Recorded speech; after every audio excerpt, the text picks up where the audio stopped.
কে যেন আজহার নাকি মাজার একজন আছে, আগে ওরা খাইছে এখন এরা খেতে চায় না, কি বলছে না? মিজানুর রহমান আজহারী সাহেব তার যশোরের মাহফিলে বলেছেন, দেশে আহামরি কোনো পরিবর্তন আসে নাই, এক দল খেয়ে গেছে আর এক দল খাওয়ার জন্য বসে আছে।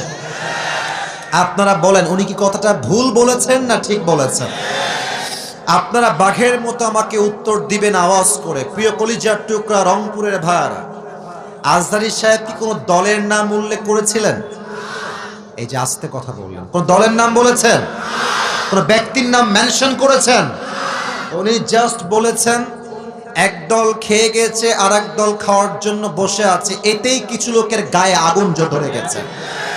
আমরা কোনো দলের নাম উল্লেখ করি না। আচ্ছা, মনে করেন যে আজহারী সাহেব কোন দলের নাম উল্লেখ করেই ফেলেছেন, কোন দলের নাম এক্স্যাক্টলি মেনশন করেছেন, তো আমাদের কি জনগণ হিসেবে বাক স্বাধীনতা